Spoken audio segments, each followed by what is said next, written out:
बच्चों हमारी 10.7 exercise angle between two lines के बीच में जो हमने निकाला था, एंगल बिटवीन टू लाइन निकाला, उसके बाद की हमारी नेक्स्ट एक्सरसाइज है पॉइंट ऑफ इंटरसेक्शन निकालना।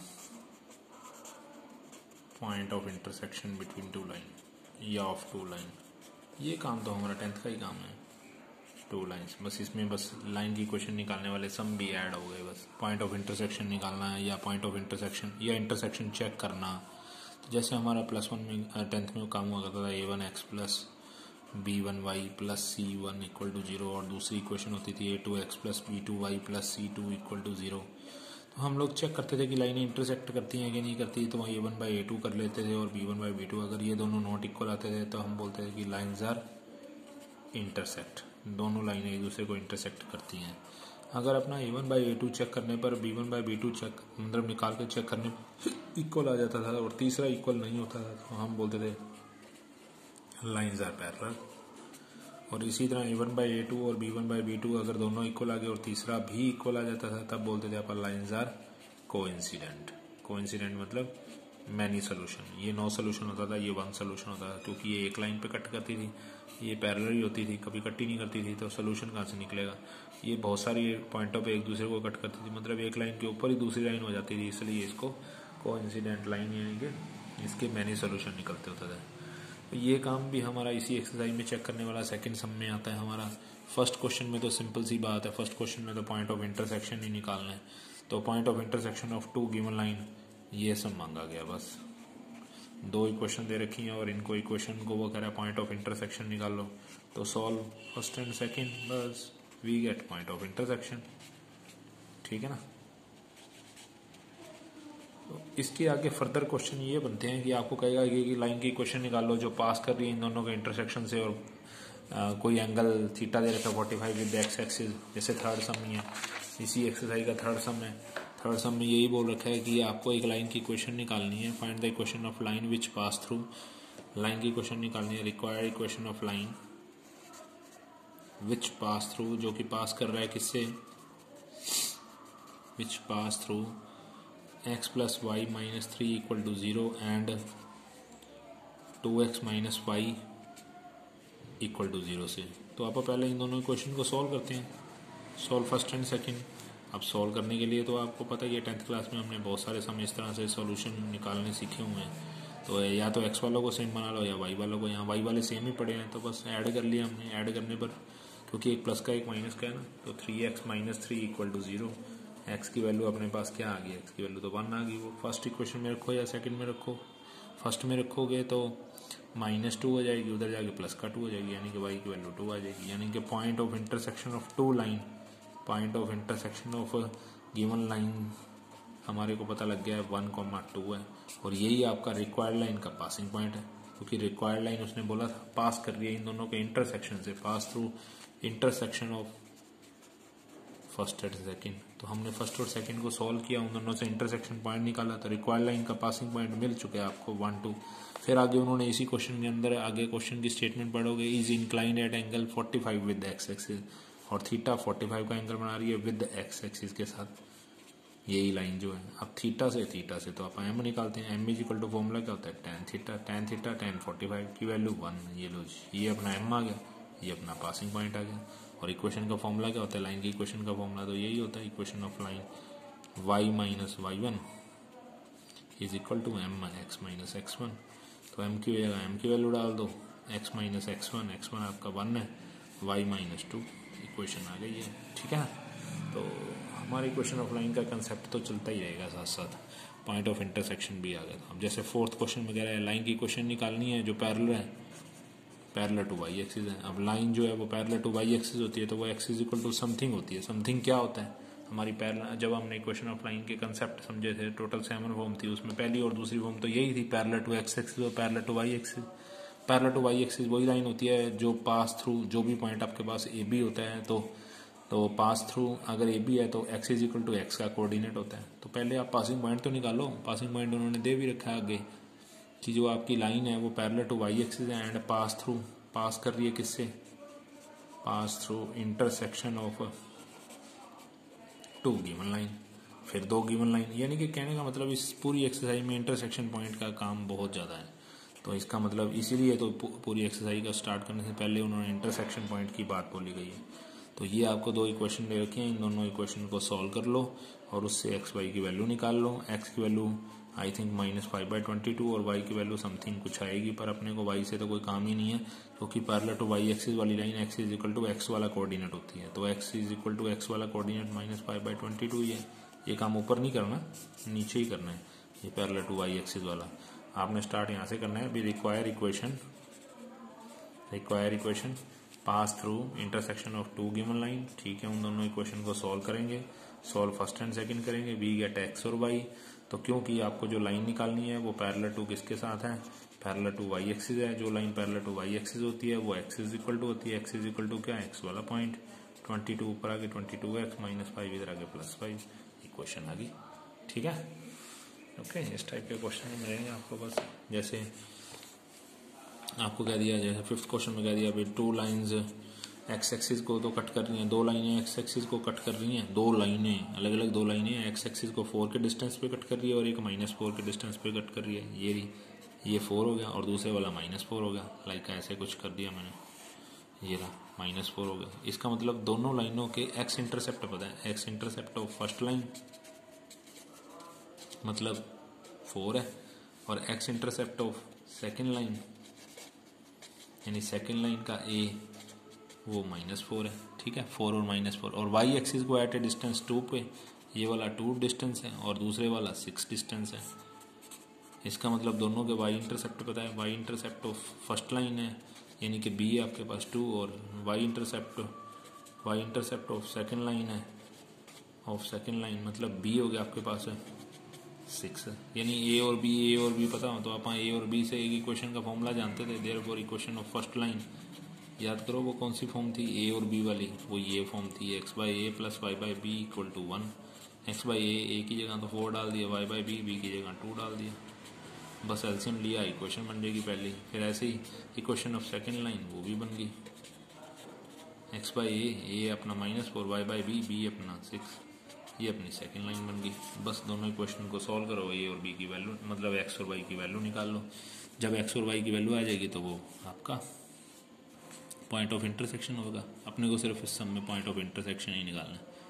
ठीक है ना, एक सम बहुत ही अच्छा सम 6 सम में यहाँ पे find the foot of perpendicular सबसे इंपॉर्टेंट क्वेश्चन माना जाता है कि फुट ऑफ परपेंडिकुलर निकालना किसी पॉइंट का किसी लाइन के साथ। ठीक है, ये find the foot of perpendicular from point 313 on the line 2x + 3y -32 = 0 के साथ। पॉइंट का लाइन के साथ है, इस पॉइंट का लाइन के साथ फुट ऑफ परपेंडिकुलर यानी परपेंडिकुलर का फुट पॉइंट है, यानी ये वाला पॉइंट निकालना है। इसका नाम अगर आप डी रख दे, ऊपर वाले का नाम ए रख दे, तो टू फाइंड डी करना है। डी पॉइंट तो फिर आपको पता ही है, इन दोनों लाइनों का इंटरसेक्शन पॉइंट दिख रहा है, तो that is to find intersection. पहले आपको क्लियर कर दूं भी आपको निकालना कैसे है। To find intersection point of A D and equation 1। ये जो इक्वेशन 1 दे रखी है उन दोनों इक्वेशन का इंटरसेक्शन पॉइंट निकालना है। अब एडी की इक्वेशन कैसे निकलेगी, इक्वेशन ऑफ एडी की, तो एडी की इक्वेशन निकालने के लिए ए पॉइंट तो पड़ा है, डी पॉइंट और निकल जाए तो ठीक है, सॉरी डी पॉइंट क्या निकल जाए, भी डी तो निकालना ही है। एडी की इक्वेशन कैसे निकलेगी, एडी की इक्वेशन के लिए एक पासिंग पॉइंट के साथ या तो एक और पासिंग मिल जाता है या कोई स्लोप मिल जाए, तो बस स्लोप मिल सकती है क्योंकि एडी परपेंडिकुलर है ना इसके साथ, नीचे वाली लाइन के साथ। तो नीचे वाली लाइन का स्लोप निकाल लो, स्लोप ऑफ गिवन लाइन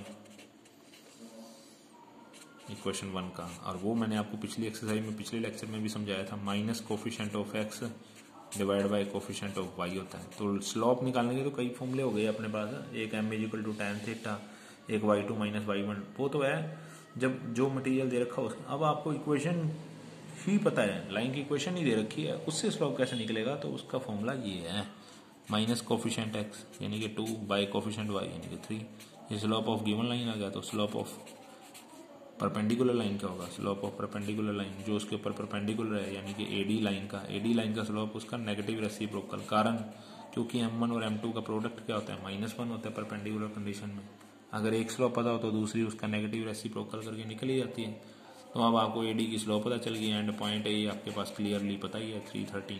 तो आप इक्वेशन ऑफ एडी निकाल लो। इक्वेशन ऑफ एडी निकालने के लिए फॉर्मूला वही y - y1, स्लोप 3/2 है, x - x1 ये आपकी सेकंड इक्वेशन आएगी। सॉल्व कर लो फर्स्ट और सेकंड को, वी गेट पॉइंट डी। बस डी ही तो निकालना था, ठीक है ना। अच्छा सम था ना, ये बहुत इंपॉर्टेंट सम में आ जाता है। ठीक है, एक ट्राइंगल की आपको 3 साइड्स की क्वेश्चन दे रखी है। एक सम देखो इस एक्सरसाइज का और अच्छा सा सम है, सम नंबर 8 है। बाकी प्रैक्टिस करोगे तो पता चलेंगे सभी सम्स। लाइन की क्वेश्चन दे रखी है, ए बी सी एक ट्राइंगल है, उसकी लाइन की क्वेश्चन दे रखी है। उस ट्राइंगल की तीनों साइड्स की लाइन की इक्वेशन दे रखी है। एक दिस वन +9 है, पहली क्वेश्चन ये है। दूसरी क्वेश्चन है आपके पास 3x + y - 22 = 0, ये सेकंड इक्वेशन है। थर्ड आपके पास x + 5y + 2 = 0, ये थर्ड इक्वेशन है। बस आपसे ना क्या मांगा गया है, आपसे ना इन 3 इक्वेशनों से ये सभी पॉइंट्स मांगे गए हैं, वर्टिसेस। अब इक्वेशन से वर्टिसेस कैसे निकलते हैं वो तो बड़े आराम से पता चल गया कि अगर आप सॉल्व फर्स्ट और सेकंड करोगे, फर्स्ट और सेकंड इक्वेशन को सॉल्व करोगे, ये देखो फर्स्ट और सेकंड इक्वेशन का इंटरसेक्शन पॉइंट यही तो होगा, वी गेट पॉइंट ए, बस निकल गया। और सॉल्व अगर फर्स्ट एंड थर्ड करोगे, ये रही फर्स्ट, ये रही थर्ड, फर्स्ट और थर्ड सॉल्व करोगे तो आपको point we get point B मिल जाएगा। तो ये सॉल्व करने वाला काम अब बार बार नहीं करूँगा मैं। सॉल्व सेकंड एंड थर्ड करोगे तो वी गेट पॉइंट सी मिल जाएगा। तो आपको अब पॉइंट्स तो इंटरसेक्शन पॉइंट निकालने के लिए यानी इक्वेशन को सॉल्व करने वाला काम हमने कई बार 10th में से कितनी बार करते आ रहे हैं, इक्वेशन सॉल्व करने वाला, इसमें भी हमने इस लेक्चर में भी कर लिया। तो जब आपके पॉइंट्स आ जाएंगे ना एबीसी में, आगे फर्दर नॉलेज देता हूँ, जब आपके एबीसी पॉइंट आ जाएंगे तो आपका अगला जो क्वेश्चन है ना 9th, वो बिल्कुल 8th जैसा ही है। उसमें भी आपसे यही वर्टिसेस मांगे गए हैं, पर आगे आपसे एरिया भी मांगा गया है। एरिया ऑफ ट्राइंगल एबीसी निकालो। और एरिया का फॉर्मूला क्या होता है वो हम लोगों ने कोई आज का तो पढ़ा नहीं हुआ, वो भी 10th में पढ़ा था हमने 7.3 एक्सरसाइज में। x1 y2 - y3, फिर x2 y3 - y1, फिर +x3 y1 - y2। बस ये जो आपके वर्टिसेस निकलेंगे, एक का नाम x1 y1 रख देंगे, एक का नाम x2 y2, एक का नाम x3 y3, और इस फॉर्मूले में एरिया मतलब जो आपके पॉइंट्स निकलेंगे उसका नाम x1 y1 होगा, एक का नाम x2 y2 होगा, एक का नाम x3 y3 होगा। तो बस दैट्स ओके। इस एरिया के फॉर्मूले मॉडुलस इसलिए लगाया था कि एरिया नेगेटिव आए तो पॉजिटिव हो जाएगा। ओके। फिर एक क्वेश्चन ऐसा भी बनता है कि आपको प्रूव करना पड़ेगा 3 लाइंस कॉन्करेंट होनी चाहिए। 10th क्वेश्चन कह रहे हैं गिवन 3 लाइंस कॉन्करेंट प्रूव करनी है। तो आपको 3 लाइन कॉन्करेंट प्रूव करने के लिए ये पहली इक्वेशन दे रखी है, ये आपको दूसरी इक्वेशन दे रखी है, -8 इधर से उधर जाके प्लस का 8 हो गया। ये तीसरी दे रखी है 3x - y -3 इधर से उधर जाके +3। तो आप क्या करोगे, इन 3 इक्वेशनों को प्रूव करना है आपको कॉन्करेंट। कॉन्करेंट का मतलब होता है तीनों लाइनें एक ही पॉइंट पे मीट करती हैं, और इंटरसेक्शन पॉइंट भी निकालना है। वो तो बहुत आसान है, सॉल्व कर लो फर्स्ट और सेकंड, उससे पॉइंट आ जाएगा, वी गेट पॉइंट। और कोई भी पॉइंट आए, सपोज जो भी पॉइंट आएगा, मान लो ये भी पॉइंट आ गया, ठीक है, वो जो पॉइंट है, इफ़ दिस पॉइंट जो भी आपका यहाँ पे पॉइंट आएगा सेटिस्फाई टू इक्वेशन थर्ड, अगर वो थर्ड को सेटिस्फाई कर गया तो सो वी से दैट, इसलिए हम लोग कहेंगे कि ये जो इक्वेशन है, equation first, equation second, equation third are concurrent. ये प्रूव करना है, ऐसे ही किया जाता है। कॉन्करेंट का मतलब एक ही पॉइंट पे मीट करती हैं। तो पहली दो इक्वेशन को सॉल्व करो, एक्स वाई की वैल्यू आएगी, वो एक्स और वाई की वैल्यू यहाँ डालोगे तो 3 = 3, या 3 इधर पड़ा होगा तो -3, 0 = 0 आ जाएगा। जब वो इस इक्वेशन को सेटिस्फाई करगी तो इसका मतलब तीनों लाइनें एक ही पॉइंट पे मीट करती हैं, उसको कॉन्करेंट भी बोलते हैं। और आपको जब फर्स्ट और सेकंड सॉल्व किया था तो उससे इंटरसेक्शन पॉइंट भी आ गया था। आगे बात समझ? ओके, बस ये एक्सरसाइज प्रैक्टिस कर लेना। एक और है साथ में बता रहा हूँ लेक्चर के 10.9 एक्सरसाइज, लास्ट वन एक्सरसाइज है। किसी पॉइंट का लाइन के साथ डिस्टेंस निकालना। पॉइंट आपको दे रखा हो लाइक 1 2, नीचे इक्वेशन भी आपको दे रखी हो x + 2 y + 7 = 0। किसी पॉइंट का लाइन के साथ डिस्टेंस निकालने का फॉर्मूला ये होता है। क्या होता है? Put the point in the line directly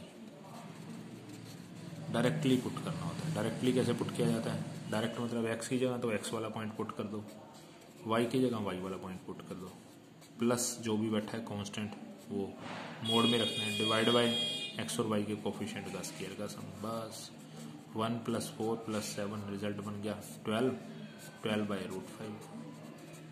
that's okay, हमारा आंसर आएगा। बस इस एक्सरसाइज का यही फंड है, पॉइंट का लाइन के साथ डिस्टेंस निकालना है, ठीक है ना। To find length of perpendicular from a point with a given line. अगली बात समझ। और एक और कंसेप्ट बता देता हूँ, बस ये प्रैक्टिस करना है एक्सरसाइज। डिस्टेंस बिटवीन, दो काम है इसमें, distance between parallel line, parallel line के बीच में डिस्टेंस निकालना। दो पैरेलल लाइनें, पैरेलल लाइनें वो होती हैं जब एक्स वाई के कोफिशिएंट सेम होते हैं, या दूसरी line a x plus b y plus c two equal to 0। दो पैरेलल लाइन के बीच में डिस्टेंस निकालने का फॉर्मूला ये होता है, d is equal to C1 minus C2 divide by x और वाई के कोफिशिएंट का स्क्वायर का सम। C1 माइनस C2 मतलब ये जो थर्ड नंबर पे पड़े हैं। जैसे एक इक्वेशन है 2x plus 3y minus 7 equal to 0, दूसरी इक्वेशन है 2x plus 3y minus 9 equal to 0।